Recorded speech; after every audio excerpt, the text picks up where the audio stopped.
Welcome to the deep dive. Today we're going beyond the headlines, really pulling back the curtain on something critical, securing government facilities. It's high stakes and it's evolving fast. Absolutely. Our mission here is to give you a solid grasp of how AI is being used right now to protect, well, everything sensitive data, critical infrastructure, and, public trust. The whole security equation has changed. It really has. We're shifting from what was essentially passive monitoring, just recording things, to a much more active defense posture. Right. The old ways, things like fixed CCTV cameras, guards doing patrols, they're struggling. They just can't keep up with the kinds of threats we see now. More volatile situations. Like what specifically? Well, think about the tragic Virginia Beach municipal building attack. That was a stark reminder that threats aren't always external. Insiders, sometimes employees or contractors, they pose serious risks too. And then you have violent protests, bomb threats, active shooters. You need a system that's trying to predict or stop these things, not just, recording the aftermath. That's a key difference, isn't it? Proactive versus reactive. So for this deep dive, we're looking at how agencies are pairing smart AI software with hardware that's flexible, deployable quickly. Exactly. Turning those static cameras, the ones that just sit there, into a genuine, responsive security network. So what's the main takeaway for someone listening? The key thing we want you to grasp right away is the new standard. The goal now is to successfully detect, deter, and investigate threats across every security zone and manage it all from one integrated platform that can scale up or down. Okay, detect, deter, investigate. Got it. Let's maybe break down the problem first. Why exactly are the traditional systems falling short? Well, the sources highlight some major gaps, and it's not just about not having enough cameras. No. Intruders are smart. They actively look for those poorly lit corners, the service entrances that aren't watched closely, or maybe that spot where two camera views meet but, still leave a blind spot, a dead zone. And usually find that blind spot after something bad has happened. Precisely. When the security team is reviewing footage, trying to piece things together, it's too late then, and the pressure is constant. Just to give you a sense, a recent GAO report, that's the Government Accountability Office, Okay. they logged over 1,000 cases of unauthorized access attempts against federal facilities. 1,000 in just 1 year. In 1 year, yeah. It highlights this constant probing at the perimeter. Wow. So are these old systems just overwhelmed then? Or fundamentally flawed? I'd say overwhelmed. They weren't really built for this frequency, this level of sophistication, which leads to another big vulnerability: high traffic areas. Like lobbies, main entrances. Exactly. Lobbies, entrances, parking lots too. You've got human guards trying to watch hundreds, maybe thousands of people coming and going every day. Yeah, that's tough. It is. And they can easily miss subtle things. Suspicious actions like someone holding a secure door open just a bit too long for someone else, tailgating they call it. Ah, right. Or maybe someone leaves an unattended bag during the morning rush. Easy to miss in the bustle. And that's where the ALs comes in, offering that precision the old systems lack. Precisely. It's designed to flag those small anomalies, the things a tired human eye might just glance over. But security isn't just about the building itself, is it? What about, the surrounding areas, the buffer zones? Good point. Threats often start developing outside the main perimeter. You need eyes on adjacent areas, like parking lots, maybe nearby retail areas or shopping centers if they're close. Yeah. Is someone loitering in that parking lot after hours? Are they maybe watching the facility from across the street? You need to spot that threat forming before it gets to your doorstep. So extending visibility way beyond the fence. That's the idea. And you mentioned insider threats earlier using the Virginia Beach example. That's a tough one. It is. Disgruntled employees, maybe contractors with access. It's a persistent, serious risk. So security systems also need to watch for internal anomalies, like an employee trying to get into a restricted area they shouldn't be in, or even just basic but high-risk policy violations. Someone propping open a secure fire escape for a smoke break, for instance, happens all the time. Right. Convenience over security. Exactly. And finally, we can't ignore civil unrest. Protests can escalate really, really fast, turn destructive. And the numbers there are worrying too. They are. The data suggests over 300 riots in the U.S. in 2023 specifically targeted government buildings. 300. Yeah. That level of potential threat means you need a defense that can identify and manage large crowds before they completely overwhelm your human security team. You need to be proactive. Okay, so the old systems are overwhelmed, lots of vulnerabilities. Let's talk solutions. You mentioned AI agents. What are these? Think of them as digital security staff. The key thing is they don't get tired. Research shows human operators, watching screens, their attention drops massively after about 20 minutes. They can miss over 90% of activity. 90%. Wow. Yeah. So AI agents augment human judgment. They handle the monotonous, continuous watching, freeing up humans for decision making. Okay, so like digital assistants. Can you give us some specific examples? Like the AI inspector with Sentry Mode, what does that do? Right. The inspector is like an autonomous patrol car, but virtual. It takes control of those steerable cameras, the PTZ, pan tilt zoom cameras, Okay. and it scans wide areas automatically on a schedule, like it's virtually walking the fence line. It replaces the need for a person to be constantly panning a camera around. And if it sees something? The moment it detects something unusual movement, a person where there shouldn't be, it automatically tells the camera to zoom in, lock onto that subject, and track them. So you get continuous, high-detail footage of the potential issue. Okay, so it's actively looking, not just passively recording, like a digital shepherd, as you said, watching the flock. That's a good way to put it. But just seeing something isn't always enough. You mentioned deterrence earlier. How does that work? Is that the AI virtual guard? Exactly. The virtual guard is all about real-time deterrence. When the system detects an actual breach, someone climbing a fence, or maybe loitering suspiciously near a critical building late at night, it triggers an immediate response. What kind of response? Like an alarm? It could be alarms, yeah, sirens, flashing strobe lights, but it can also be much more sophisticated. Customized voice warnings. Voice warnings. Really like, stop, you are trespassing. Even more specific, imagine a loudspeaker booming, "You in the red shirt, by the loading dock. Mm-hmm. You are in a restricted area, leave immediately." Whoa. It's surprisingly effective. That direct, immediate challenge often makes intruders just flee before human security even gets there. It stops the event in its tracks. Okay, that's real-time deterrence. Very different. Now, what about after an incident? Or just for regular checks? You mentioned the AI Investigator and Magic Search. Right, this is the post-incident powerhouse. Or for audits, instead of someone having to sit there and manually scrub through hours, days, maybe even weeks of video footage. Which sounds awful. It is incredibly time-consuming. With this, security staff can search their entire video archive using just plain language, natural language commands. Like how? Give me an example. Okay, instead of figuring out which camera covered which area at what time, you could just type something like, "Show me all video of a person wearing a blue shirt entering room 101 between 3 p.m. and 5 p.m. last Tuesday." It just finds it. It finds it, pulls up the relevant clips almost instantly. The sources claim this can cut down the time spent on incident analysis by up to 90%. 90% reduction. That's huge. Does it work well? I mean, can it handle complex searches? Or does it need very specific instructions? That's a fair question. It's gotten much better.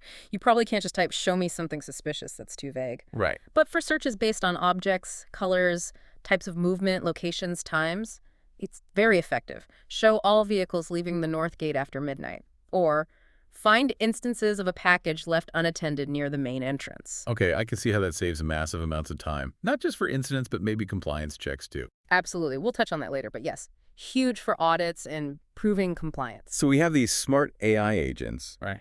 but they need cameras and systems to run on, right? Especially across big government campuses or remote fence lines. That's where the hardware comes in. Exactly. You need flexible hardware solutions because digging trenches and running cables everywhere often just isn't practical or affordable, especially for large perimeters or temporary needs. So deployable units are key, often solar-powered and wireless. Okay, so let's say you have a huge facility, miles of fence line, no easy way to get power or network cables out there. What's the solution? Those 4G solar cameras. Precisely. These are self-contained units, camera, solar panel, battery, 4G modem, all in one package. Perfect for those remote zones, back fences, utility sheds way out back, access roads. And the big advantages. No trenching, no wiring. That saves a fortune on installation costs and lets you deploy them really quickly. Plus, they often have advanced features like Color Hunter night vision. Color Hunter, what's that? It means they provide full color video, even in very low light, almost darkness. Much better than the old blurry black and white infrared footage. So you get clear, usable video 24/7, even in those remote no man's land areas. Okay, color at night, no wires. Yeah. That's compelling for remote spots. What about temporary needs, like Maybe monitoring a construction site on campus for a few months or potential protest spot. Right. Sometimes you need security coverage that's quick to set up and easy to move. That's where something like the guard box Air comes in. Card box there. Yeah, it's basically a rugged, portable box with cameras and connectivity built in, lightweight enough to be moved easily. You can set up a temporary security post in minutes, perfect for short-term needs, special events, securing an annex building during renovations, that sort of thing. A security post in a box. Got it. And for bigger areas, like large campuses needing more permanent but still flexible coverage. Then you'd look at something like the Guard Box Pro. This is a more heavy-duty unit. It usually combines different camera types, maybe a wide-angle panoramic camera for constant overview, plus a PTZ camera. So the panoramic sees everything, and the PTZ can zoom in on specifics. Exactly. The AI uses the panoramic view to spot an anomaly across, say, an entire parking lot, and then automatically directs the PTZ to zoom in and track it. One Guard Box Pro can often cover an area that would need multiple traditional fixed cameras, and it eliminates those tricky coverage gaps. Okay, better coverage from a single point. And then there's the really big one, the Alpha trailer. That sounds serious. It is. That's the top-tier mobile surveillance tower. Think of a trailer with a tall mast, maybe 20 feet high or even more, with powerful cameras on top. An eye in the sky. Pretty much. Its height gives it a huge advantage for wide area oversight. Perfect for managing large events, monitoring potential protest situations, or just getting really broad situational awareness across a massive area, maybe even covering miles around the deployment point. It's rapidly deployable situational awareness from above. Okay, so we've got the threats, the AI brains, and the deployable hardware eyes and ears. Let's put it all together. How does this system work in real-world scenarios? Let's start with parking lot security. You mentioned it's often a blind spot. It is, and expensive to patrol manually. So imagine you deploy a Guard Box Pro in the lot. It's running the AI Virtual Guard software. Okay. After hours, the AI detects something subtle, maybe someone ducking between cars or just loitering near an entrance for too long. The AI Virtual Guard immediately triggers a response through the speakers on the Guard Box unit. That voice warning again? Could be the voice warning or bright lights, maybe a siren. The point is, it actively deters the person right there, right then. It turns that passive camera feed into an active response system. Instead of just finding out someone broke into a car the next morning. Exactly. And during the day, the same system can help manage things like traffic flow, using license plate recognition, or automatically flag illegally parked vehicles. So the parking lot becomes a managed, responsive environment, not just a place cameras record. Makes sense. What about perimeter protection? Those fence lines you talked about, constantly being probed. How does AI create a virtual tripwire? The AI agents use advanced computer vision. They can be trained to understand the scene, so you can draw a virtual line along your fence line in the software. Okay. If a person crosses that line, it triggers an alert.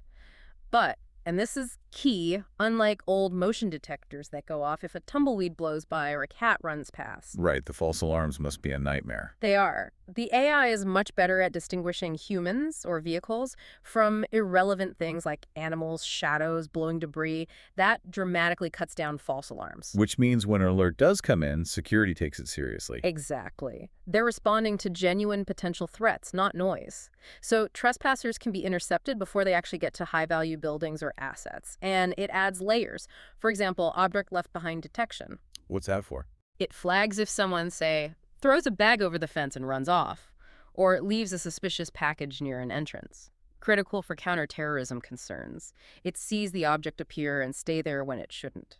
Okay, very important. Finally, let's circle back to insider activity and compliance. Right. How does AI help inside the building? It acts as both a deterrent and an incredibly efficient auditor. For deterrence, it can monitor for those risky policy violations we mentioned. Like tailgating.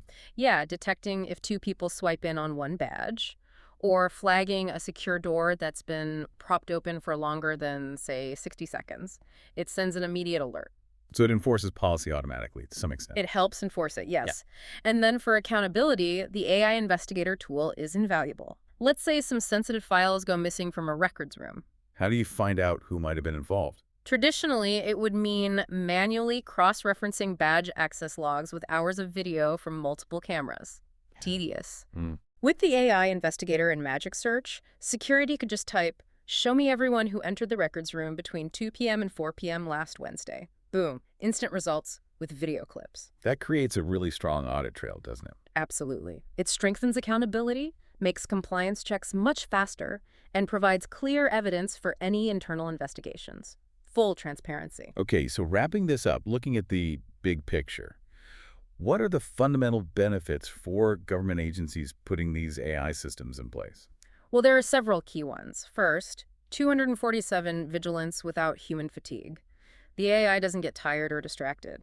Second, much faster detection and response. It's proactive, not just reactive. Right. Third, expanded scalable coverage using those mobile hardware units. You can cover more ground more flexibly. Fourth, it can be very cost-effective in the long run, potentially reducing the need for large numbers of human guards for simple monitoring tasks. And fifth, Improved accountability. That robust, searchable audit trail provides transparency, which is crucial for government operations. so it sounds like AI security isn't just a minor upgrade. It's presented as a fundamental shift in how these critical institutions are protected. I think that's fair to say. It's about enhancing the protection of democratic institutions in what's undeniably a more complex and challenging threat environment. Okay, that brings us to the end of this deep dive. But it leaves us with a pretty significant thought to consider, doesn't it? It does. It's this inherent tension. These AI surveillance systems are incredibly powerful. They can monitor activity, movement, behavior across vast areas, even inside buildings, with remarkable detail. So the crucial question for agencies, and for society really, is how do you strike the right balance? How do you ensure facilities are secure enough to protect critical assets and data, while also remaining open and fundamentally protective of the public's privacy and freedoms? Getting that balance right is absolutely essential for maintaining public trust. That's the tightrope they have to walk.